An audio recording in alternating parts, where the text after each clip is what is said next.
The following is a fan-made reading of the Pale web serial novel by J.C. McCrae. It describes extra material published after Chapter 7.8 and contains spoilers for that chapter. The original text can be found at palewebserial.wordpress.com. If you'd like to donate to the author, please go to patreon.com/wildbow. Thank you for listening. 7.8. Can we talk about the girls? The cafe was dark enough that it could be mistaken for being closed, but there were people inside, and staff bustled from table to table, delivering drinks and small cakes on platters. Most of the illumination came from candles on tables and display cabinets that stretched along the right side of the cafe. On the left side of the store, a projected image of a clock provided some diffuse light. A trio of couples were sitting here and there, two 20-somethings and a vibrant elderly couple. A laugh from the elderly woman and the faint sounds of dishes being washed in the back cut through the relative quiet. There weren't many tables that sat more than two, and Jasmine picked one further in. It was hard not to feel like she was underdressed, even though she'd picked one of her nicer shirts, a wide-sleeve, wide-neck top that almost fell from the shoulders, and airy, summer-weight pants. Maybe underdressed was the wrong word, though it wasn't entirely wrong. It was as if she were intruding on this intimate setting. She hadn't picked the location, and she wouldn't have if she were familiar with this place and given the choice. She ordered tea and brownie a la mode, got her tablet out, and got some work done while she waited. "Hello? Hi, are you Lucy's mom?" Jasmine looked up. Avery's mother wasn't underdressed, and looked surprisingly at home in this place. She had makeup on, her hair was up, and she wore a lightweight blue blouse, skirt, and a silk scarf at the neck. "Yes, I'm Jasmine. Hi, it's so nice to meet you," Jasmine said, with some genuine cheer. Avery's mother took a seat opposite Jasmine. "Hi, I'm Kelsey. Connor is parking the car. We've nearly crossed paths a few times now. There was the school event. I think you were leaving just as we arrived." "Work.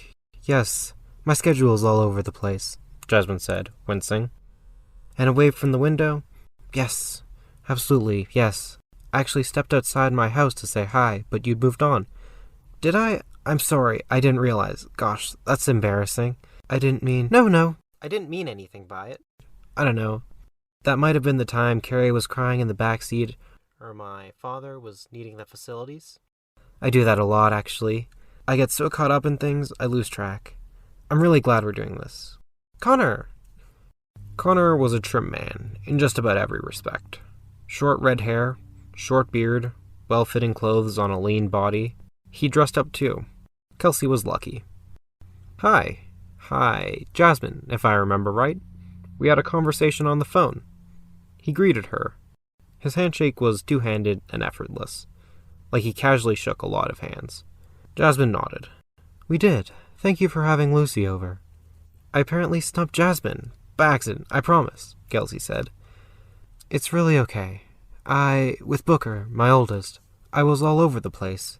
He'd start running before he could walk, and every time I thought, 1 or 2 years before he gets into girls or gets curious about drinking, he'd surprise me by a considerable margin."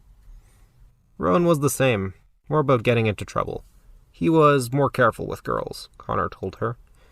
"Ah, yes, they were in the same cohort, weren't they? Or even the same classes?" "In the last year," Kelsey said. She looked like she was in a good mood, leaning forward to practically beam at Jasmine. Rowan wanted to at least try high school, make sure he was on the right track after all the homeschooling. "He was sick of us," Connor said. "Rightly so." "No," Kelsey said, laying a hand on Connor's chest. Jasmine missed that easy company and companionship. She still smiled. "Booker turned out well, though. I was worried for a time.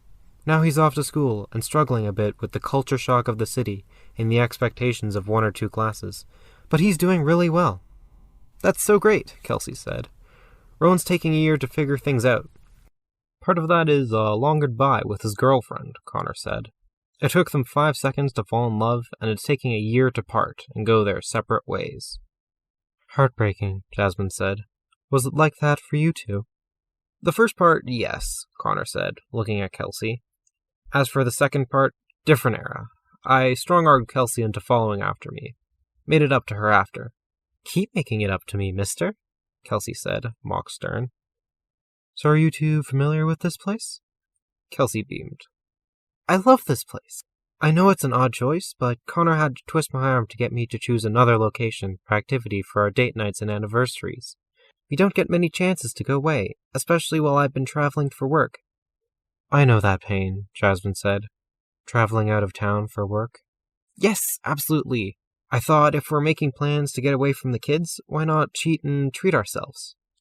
It's great, and a little pricier than I would have gone for on my own. She thought of Verona's dad, and wondered what he'd think. Verona's father may not be able to make it. Something about the hospital? Connor asked. Yes, it's been a little under a week. I'm not sure how mobile he feels. And her mother? Can I ask? Kelsey asked. I called. We had a long conversation. Did some catching up. We were friends before, as much as because of the girls putting us in close proximity as anything. She thinks if she had more notice, and if we do this again, maybe without her dad present, she'd like to come into town and catch up. She feels starved for information on Verona. I can't help but read between the lines there, Connor said. Acrimonious? I don't want to dive into other people's business. Of course. But I think I would avoid, Jasmine started, turning her head as the door to the cafe opened, bell giving a single ding. Verona's dad loomed in the doorway.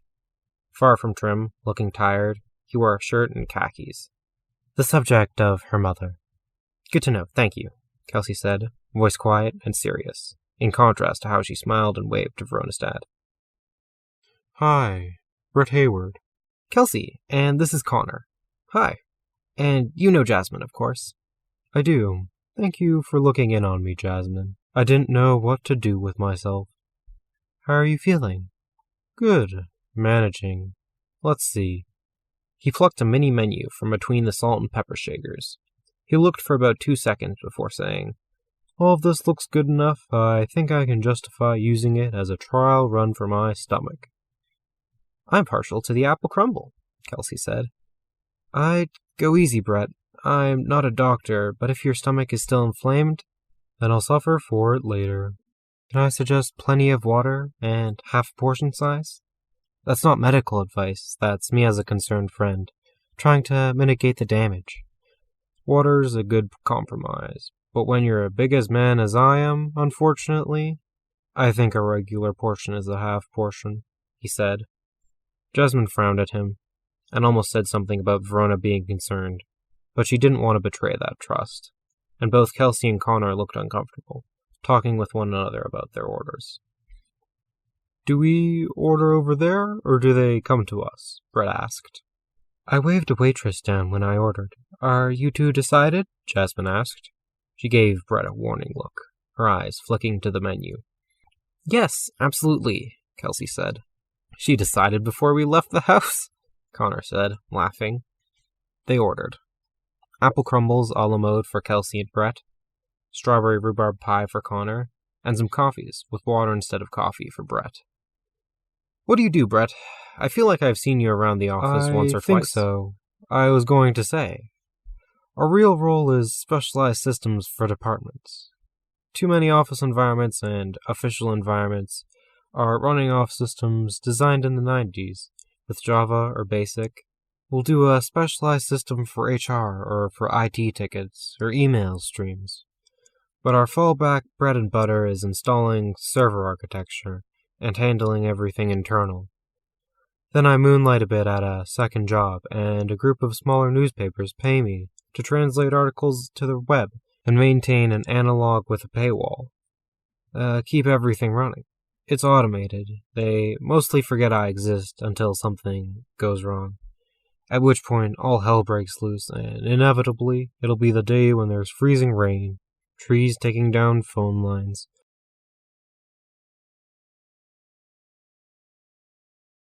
When it rains, it pours, Connor said. Brett nodded. Absolutely. Job is cleaning up after others. The younger generation is here, and I wish they had more training or education. They come from Thunder Bay, or Toronto, or Ottawa, prepared to change things before they even see how things are done, or why. What about you, Jasmine? Kelsey asked, cutting in. You travel?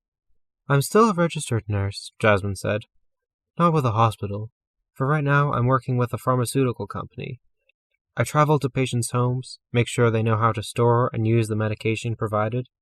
It's serious medication, and the number of clients are relatively small, so I make triply sure they know everything they need to know. Sit with them the first few injections to make sure there's no reaction. It's not the work I'd choose. The pay is doable, but the scheduling is entirely dependent on the clients. I was wondering why it was so hectic, Kelsey said. What would you do? Connor asked, given the choice. Working with patients at a hospital. The scheduling wouldn't be perfect necessarily, but at least I wouldn't be driving 2 hours, sitting by a sleeping patient's bedside for 3 hours, then driving home to get back at 1 in the morning. Oh gosh, Kelsey said. If you want, I can put in a word, Connor said. I know people. My brother does insurance with the hospital. I can tell them to keep an eye out for you. I definitely wouldn't object if it's no trouble. Not at all, Connor said, waving her off like it was the simplest thing in the world. It's how these things happen. We have 9 to 5s, or 9 to 5 and an 8 to 4, but we have to do so much juggling. What with my dad and the various kids and their schedules. And then summer hits. Half of them are off doing their own thing, and I miss it. Kelsey's traveling to Thunder Bay every other week to move the main office, Connor said. But at least when she's here, we can reconnect a bit, do stuff like this. We can't do this when all the kids are around, Kelsey said, laughing. You don't bring your kids here? Jasmine asked. Kelsey laughed. I don't think the business would survive it, Connor said. How many? Brett asked. 5. Oldest is 20, youngest is 6, Connor answered. It's exactly as chaotic as you imagine it, Kelsey said, tittering. I guess that makes you the parenting experts at this table, Jasmine said. Kelsey laughed, looked almost scandalized. No. Definite no to that. I think when Carrie is old enough to leave for college, I'm still going to feel like I'm learning the ropes.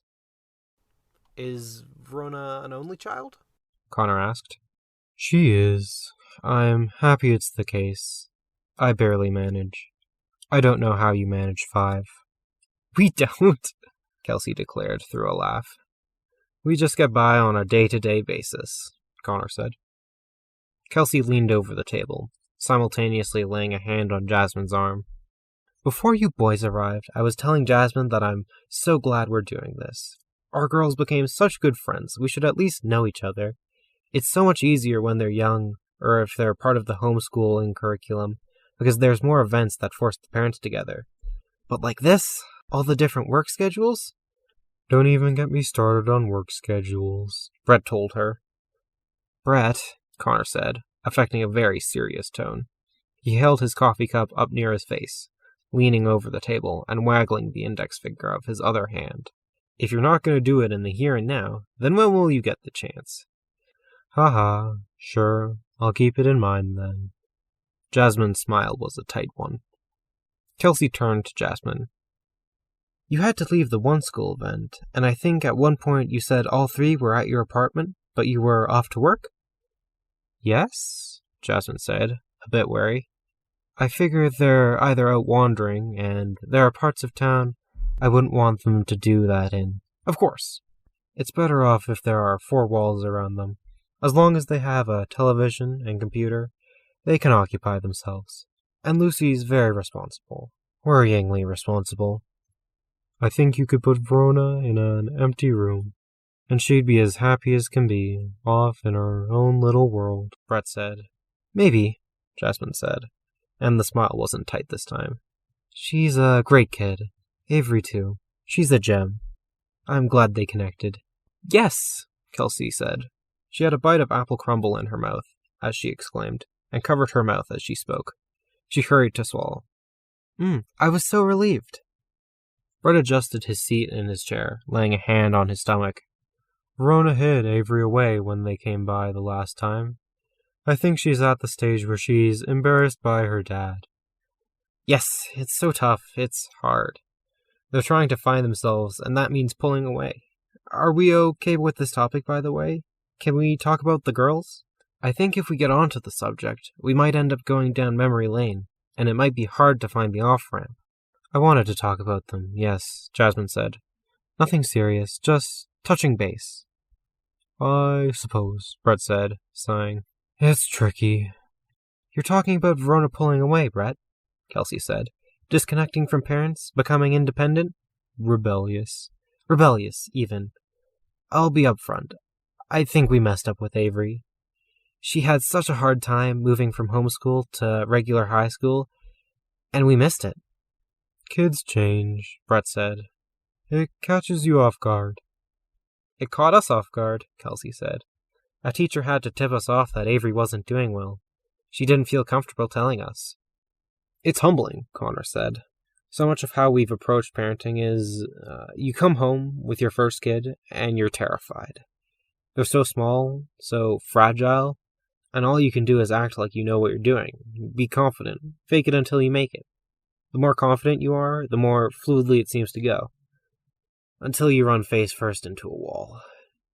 Jasmine nodded, holding her tea in front of her mouth with both hands. I've smacked into that wall. We've done it twice now, in a matter of months with Avery. We're not sure about the second, Kelsey said. Sheridan pretty much confirmed it. I look back and I think, how could I have not seen the signs? How could I have not been paying attention? So many assumptions. The stupid confidence.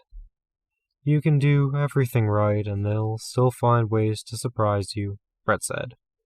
Not that I'm doing everything right, just the opposite. But I've got to salvage my ego where I can. It's hard when you have a kid as imaginative as Verona, or as headstrong as Lucy. Jasmine raised an eyebrow. She is headstrong, Jasmine, and sorry. Verona hasn't introduced me to Avery, but every hint I've managed to get has suggested she's a stellar kid. She is, Connor replied, with a smile. How is she getting along with the others? It's so hard, Jasmine said. Lucy and Verona have known each other since they were 5. That's 8 years of history and being on each other's wavelength to break into. Is she getting along with either of the two more? Connor asked. He looked at Kelsey, who frowned. I couldn't say, Jasmine admitted, but I don't see any sign she's not getting along with either of the other two. She's upbeat and helpful if I have Lucy and her helping me put dinner together. We tried that with our kids, but it ended in tears and chaos so many times, Kelsey added, wincing. We gave Rowan a crash course in adulting this year. Now that he's talking about moving out, that may be the policy for the rest of them. She does just fine. They seem to get along. The hardest thing is trying to keep them in one place for longer than it takes to feed them before they run off to who knows what. Maybe I could have Avery over more, Brett said. I could do with that good cheer rubbing off on Verona. Not so good? Kelsey asked. No, not good. Verona's moody. I chalk it up to hormones. But there's a guy at my office who's all about weightlifting, and I'm pretty sure he gets some chemical help, and there's none of that with him. What's the problem? Jasmine asked. It's like her skin crawls if she's in my company for more than 5 seconds. She runs off to her room or leaves the house at the next opportunity. I can talk to her in the most reasonable tone, as level as the tone I'm using with you now, explaining matter-of-fact things, and she'll respond with literal screams. Sheridan's had her moments, Connor said to Kelsey. This was weeks of moments, Brett said. I was looking up things and thinking about oppositional defiant disorder. Jasmine asked, Could it be what you're saying? Even if it's reasonable, the wrong things might... I don't really think so, Jasmine. I can't talk to her about my work, basic household needs, school and homework. The longer it goes on, the harder it is to get her to talk at all. I can't help but feel like we'd be best friends if we could just have a single conversation without the screaming, door slamming, or her finding some excuse to run off. What was she like before? Connor asked. So clever. In many ways that she outsmarted her way out of doing well in school. She took up habitual lying. Oh yeah, Jasmine said. I remember that. Jasmine knows. It's that imagination, Jasmine said. She had no outlet. She stopped art, and she had nothing, so she started telling stories. The teachers caught on, Brett said, and teachers talk to one another. I think it impacts her classes, because they don't trust her from day one. I can't even blame them when I have to pause to double-check if what she's saying lines up with reality. It's been a while since she did that, Jasmine told him. It comes up now and then. Nothing about Verona has been easy. Except, I suppose I'm lucky she's slow to develop. She's the most kid-like of the three of them, I think. A late bloomer. Not that late, Brett, Jasmine said. Oh no, don't tell me that. When she and Lucy were old enough to know how to navigate the web, but young enough to not know about internet search history, well, let's just say there were a few searches I saw that raised a few eyebrows. Only when Verona was there. Brett put his face into his hands. Kelsey laughed. I had filters in place, but Verona and Lucy are clever. They would have been about 11, and I've seen more hints lately. Verona's sketchbook. She'd shown Jasmine a picture she was drawing of Booker for Lucy, and some of the pages she'd flipped through, unabashedly into figure-drawing studies of boys and men. Some women, but it was a 10-to-1. And then there was the app. What about Lucy? Connor asked. Has little crushes. I asked when the class photo for picture day was delivered. She made me guess. I guessed wrong about 4 times. Brett, before the conversation moves on, if you haven't had the conversation with her about the birds and the bees, because you think Verona's a late bloomer, you should. I gave her a book. Okay, that isn't enough. You know, talk to her? I can't, Brett said. He looked frustrated and flustered. I can't talk to her about anything right now. I'll admit it, I'm a bad parent. I failed. I screwed up raising her, with everything going on. I'm so busy, nothing's easy. She's a good kid, Jasmine said. She is. Teenage girls are hard, Connor said. I didn't understand them when I was a teenager, and we didn't have the internet then, or these social dynamics. Reach out? Jasmine asked. If it's about the talk and you don't want to, direct her to her mother? I'm happy to teach her the essentials, with your permission, and, there's therapy. If only I could afford sending her to therapy. For you and her both, Brett, it's a 2-way street. You find a way. I thought about one of those wilderness survival retreats. You know those. Send the kid out into the woods to rough it, disconnect from technology and outside influences, make them build their own fires, teach them self-reliance and discipline, respect for authority. I think that would be like putting a penguin in the desert, Jasmine told him. That's the point, isn't it? Brett asked. Avery would probably love that, Kelsey said. If there was teamwork, nature, they can be problematic, Connor said. It's hard enough handing your kids off to a school, but something like that, where there's no checks and balances. It ended up being a moot point anyway, Brett said, since they left for another thing this summer. I meant to ask about that, Kelsey said. Excuse me. The elderly couple from a few booths down interrupted. They'd finished and they were getting by. Verona's dad was heavy-set and sat with his back to the aisle. The couple had to navigate by. He scooted in and then winced. You okay? Jasmine asked. He nodded, but he was flushed and sweating. Oh, sorry, you were saying? Jasmine asked Kelsey. Kelsey snapped her fingers a few times, eyes roving, trying to remember. Oh, I'm not sure if this was it, but while we're talking about influences, sorry, I came armed with a few questions. I hope you don't mind. I haven't been able to get a straight answer out of Avery. Me too, Jasmine admitted. My own questions. Kelsey flashed her a smile. The influences and people our kids are around. Names came up. Jasmine nodded. Matthew and Edith? Ring any bells? Relatives of yours? Jasmine shook her head. No, Brett said. What was the context? Jasmine asked. I don't know, but I've heard bits now and then. When Lucy and Avery were getting ready for the party? Classmates? Jasmine asked.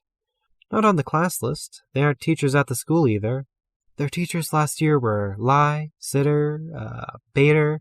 Jasmine made a face. Saw that. Want to ask about that. And Hardy. Connor sighed at that last name. And I heard that, Jasmine said. I'm having trouble keeping up, Brett said. I'm putting this, what was it? Matthew and Edith? Kelsey nodded. Putting them aside, Bader was not the best with Lucy. He's been a really solid coach for Avery. I believe you, but separate from that, he singled out Lucy all semester. She can be hard to get along with. Excuse me? I don't mean that in a bad way. I mean, she has a strong personality, and she doesn't budge easily if she thinks she's right. It's like with Verona and the chronic lying. Teachers have so many students, they rely on shorthand, and first impressions set the starting point. If that starting point isn't great... Lucy's instinct was that there was something race-driven about it. The fact that he fixated on her washing her hair, refused to hear different, and was resistant to my input on the matter until I threatened to go to others. I do believe her. Has he said anything specific? Or done anything? Kelsey asked. No, I wish it were that easy. And so does Lucy, for that matter. No. But even if you take race out of the equation, he was still singling out a student, and that's not great. Is it possible she did something wrong at the start of the semester? Brett asked. He stopped as Jasmine looked at him, frowning. Brett, remember that conversation we had, way back when? A little awkward. Verona and Lucy were on the play structure. Verona with the kitty hat, Lucy with the neon pink coat.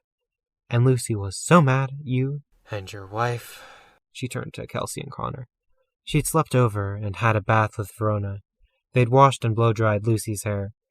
And it was a disaster. Yeah, Brett said. Poor girl, Kelsey said.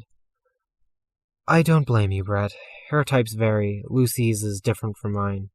We had a few misfires before figuring out best approaches. But you asked, and you were out front. And being an idiot about these things. This is one of those cases you wanted me to get out in front of. Tell you straight. Lucy's instinct is that Mr. Bader's first impression of her was her skin. She might be young, but she's been around the block a few times. She got bullied by some older kids at the lake. Some classmates picked on her until others put them into check. She kicks herself and dwells on stuff if she gets it wrong. That's why she's overly mature and way too serious sometimes. If there was something that set off Mr. Bader, like you're implying, I think she would have fixated on that. Brett nodded. Trust her instincts, Kelsey asked. Is this something we need to act on, Mr. Bader? I don't know. I don't think so, Jasmine said. I talked to the school. If they're aware of it, and he's aware of it, hopefully the next non-white student that walks through the door gets it easier. I just hate that it impacts Lucy's confidence, you know? It puts her on the defensive. Would Avery have found sports like she did if she was having to hold back? Or if her teachers were fixating just a little bit more on what she did wrong than what she was doing right? Avery's wobbled, Connor said, confidence-wise. She's had rough patches. I can imagine the wrong comment, or a bit more resistance tipping her over, pushing her into giving up. Or running away, Kelsey said. Yeah, Jasmine answered. That's it, isn't it? Life can be hard. A little bit more difficulty can turn a speed bump into a wall you have to scale. I wanted to ask, Kelsey said. The first day Lucy came over? Yeah, Jasmine said, pursing her lips. She'd anticipated this. What's this? Brett asked. Verona doesn't tell me these things. It was just Lucy and Avery. I imagine Verona got filled in, Jasmine said. Kelsey shook her head. What happened? We only got bits and pieces. They left laughing, leaving Sheridan drenched in ice water, and Avery came back shell-shocked. Lucy ran into the man who would have been her stepdad. Paul? Brett asked. Yeah. I liked Paul. Still run into him from time to time. What happened? Kelsey asked. He broke all of our hearts when he left. I didn't realize how much Lucy was holding on to it. And then with everything about Mr. Bader, about the way the world is... Pent up? Connor asked. I'm not even sure that's the right word. Unresolved? Unanswered? These things happen, and she's just had to let them go. But sometimes when you let things go, that doesn't mean you're free of it. Then Paul, Connor said. Then Paul. He wanted to go. She wanted resolution. It was the last straw on the camel's back. She couldn't let it go. Ah, Connor said. If the gas station attendant had called the police, or if Paul had been, I don't want to say less kind, because the dick could have given her a straight answer, but if he'd made an issue of it, she could have gotten into deep trouble. Jasmine sighed. I got her into therapy. She knows what she did was wrong. We're doing what we can. Is she okay now? Kelsey asked. Jasmine shrugged. The therapist said that, this was the old therapist, not a good fit. We changed, but he wasn't entirely wrong either. He said that, as much as I or Lucy might want to look at this as a resolution, a release, it isn't. All of the stress and worry and lack of resolution is still there. It's not fixed or better. She's certainly not happier or healthier in the wake of it.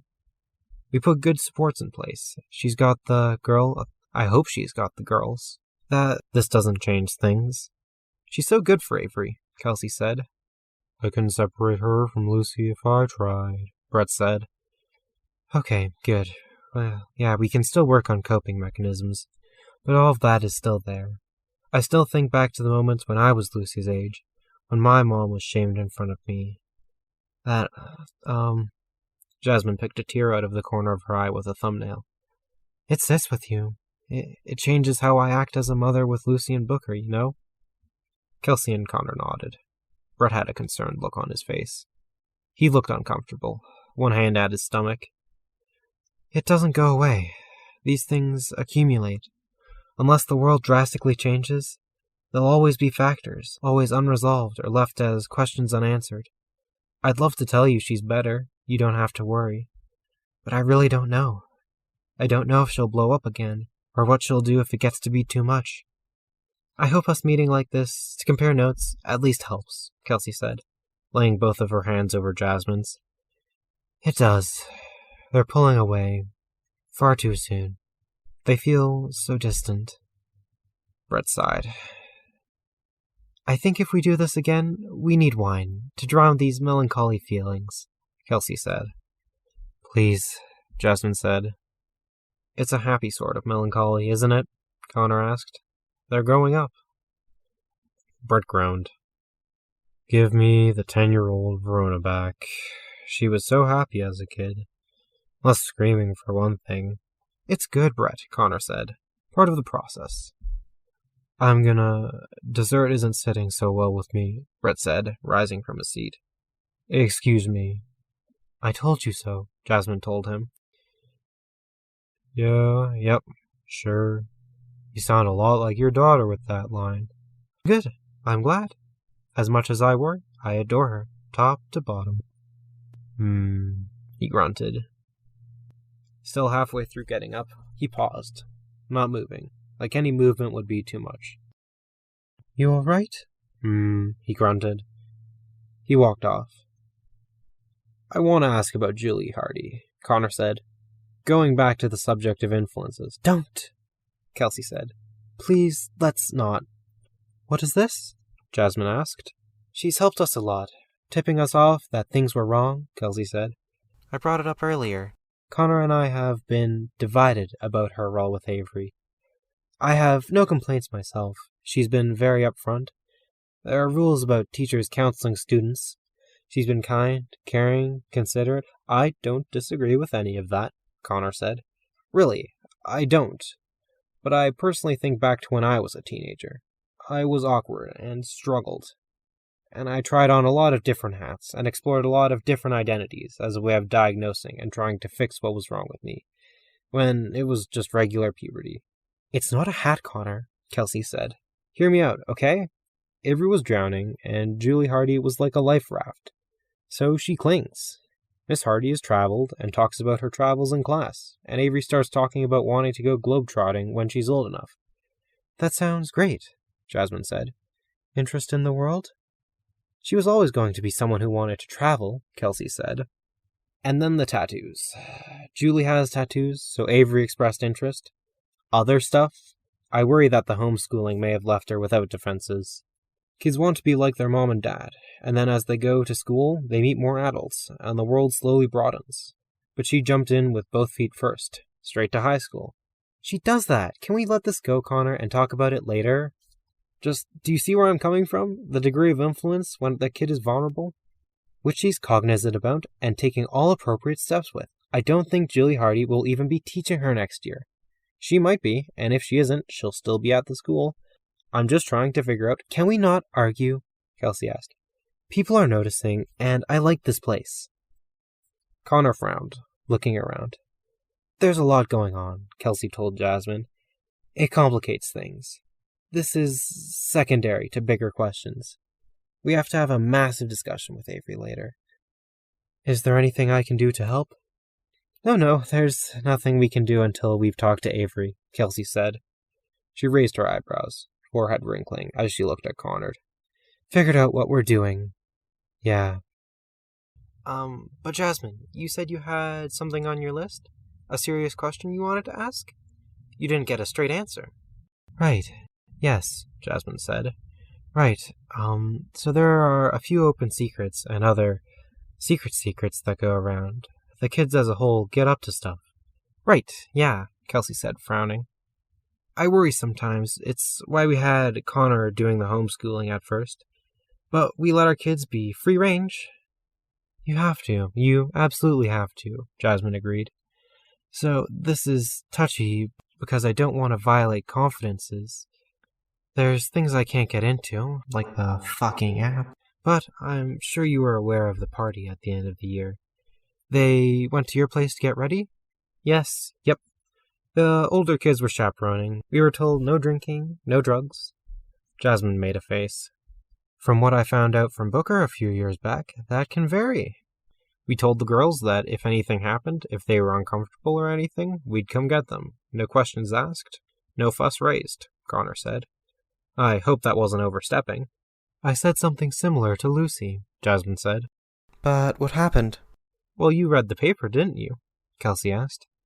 Jasmine shook her head. I don't usually have the time. I listen to the news, but that's usually when I'm driving out to a client, and the radio stations are more for the general area than Kennett. Okay, wow, this is delicious, weird, and worrying, but some man crashed the party, apparently high as a kite, and then he went into the cabin. I don't miss that part of things, Brett said. Kelsey and Connor were bickering a bit beside their car. The topic had turned back to their global studies class and the teacher Avery had a crush on. Avery had told her before she'd told her own parents. It had made the entire discussion hard. She didn't want to violate confidences. Jasmine folded her arms. Kelsey got into the car, slamming the door. Connor didn't get into the car. Standing there. Fuck. Jasmine could have spit. How are you? Jasmine asked. Stomach okay? No, Brett said. You okay to drive? Got to. Can't leave my car parked here, he said. His stomach audibly burbled, and a look of pain crossed his face. Drive safe. Go see a doctor if it's not better in the morning. Okay, he said. I mean it. He raised a hand in a wave, climbing into his car with glacial slowness. She'd promised to report in to Verona and Lucy, but she wasn't sure how to report on this. Would she say that Verona's dad was better? Or was he not, but being an idiot? He was out of the woods, but she was worried at the same time. Lucy was anxious, and Verona had an active imagination. And she had no idea where they were mentally right now. Brett drove off. Kelsey started up the car, driving off, leaving Connor on the sidewalk. He meandered over. Want a ride? Jasmine asked. No, I'm going to walk. Clear my head. Think about things. She nodded. This was nice. Thank you for arranging it, he said. We should do it again, she told him. when we can get schedules to align. He nodded. She gave the roof of her car a pat, wondering how to disengage. About Brett, Connor said. Avery has expressed some concerns to her mom. I was hoping to get a clear picture about why, but Brett's take is only half a picture, isn't it? Yeah. How worried should we be? You know him. I don't know. Lucy stopped going over to spend the night, and I nudged her into following her gut. You talked to Verona's mom? Get any clues there? I talked to her, but nothing in the way of clues. Before you arrived, Kelsey talked about getting so caught up in things that she'd lose track. Oh yeah, Connor said. It's like that, but it wasn't one semester at school. It's been ongoing. She's more in the dark about these girls than any of us who are at the table tonight. It's hard to figure out where to assign blame there. I assign myself a lot of blame for that one semester Avery slipped through the cracks. But it's not that cut and dry. Verona was as mad as a wet cat after the divorce, her dad whispering in one ear, her mom not pushing back or doing the same back. She pushed her mom away. Her dad pushed her away. She was busy, had a lot of opportunities, and nobody but her seemed to want to stick around. So she went. Now she's out of the loop. She said Verona asked about her moving back here and letting her move in. Chance to reconnect? But she wasn't in a position to. She'd have to quit, and she wouldn't have a job lined up here. The closest would be Brett's company, so... No middle ground? Connor asked. I don't know. I really don't. I don't know how she phrased it, or what other considerations went to it. I don't know any of that. Verona takes in stuff and digests it privately, and her mom's similar to that. The thought processes behind the scenes can be impenetrable sometimes. And we don't know that about Brett. We know that it's not great. We're all, me, teachers, Verona, Lucy, we're all aware of different parts of it. We might keep an eye out, try to piece together a picture. I guess you'll have me and Kel as part of that. Does he play any sports? No, none. Or does he go to the bar? Jasmine shook her head. I'll try and contrive some excuse to hang out. Dad and Dad. Sound things out. Thank you, Jasmine said, looking in the direction Brett's car had gone. Nights like tonight are good. They help. Was there any one thing that made you want to do it? Jasmine shook her head. A bad feeling. A bad feeling? Like, I don't know how Lucy is. The last time I felt that distance widening, she blew up at Paul. Now it feels wider than before. Another blow-up incoming? Therapy's equipped her with better tools. What I was saying before about how frustrated she is at the state of things, big and small, that's there, and I don't know how she's sitting with it. I don't know where she stands. If the kids and staff at the camp are being good to her, or if there are Mr. Baders and Paul incidents stacking up, unbeknownst to me. Wasn't it summer school? Thank you, a member from the cafe called out. They were locking up. Have a good night. Jasmine and Connor waved. Jasmine started, stopped, shook her head. If she's going to be pushed into action, I want it to be later, when she's equipped, educated, grounded, and secure in herself. Change the world, you know? Yeah. And if you don't have those things, the grounding, education, preparation, what happens? Another Paul incident? Connor ran his hand over his head through short hair. He didn't have an answer. If there was an answer that could have come that easily, Jasmine probably would have been able to manage. About Avery, she said. He looked at her. She's so terrific. Whatever it is you're so stuck on, things have to start and stop at her happiness. I just want to make sure it's her happiness, and not some teacher's take that she's been inspired by. I don't think that's how it works. She's a good kid, Connor. I think that you should trust her instincts. She knows her own experience better than anyone. He nodded. You sure you don't want that ride? It's a long way. I'd stay and chat, but I'm getting chilly. We can keep talking in the car. I'll walk and think. I think. You should go. Thank you.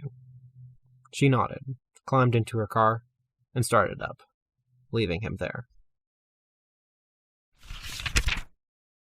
Can we talk about the girls? We have to, don't we? End of summer. The judges will force John to take the Carmine seat.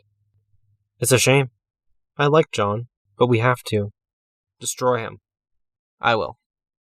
I don the furs. I deal with him. I take the seat. Then that's it. Everything falls into place.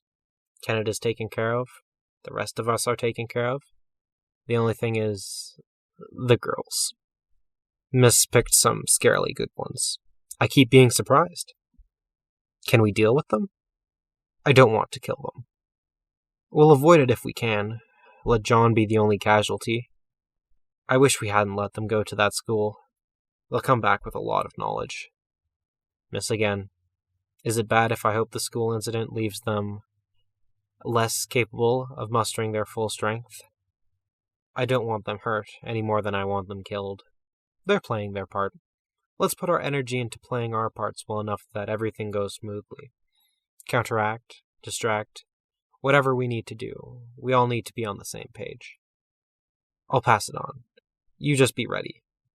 Depending on how this ends, they either come back soon or they come back educated.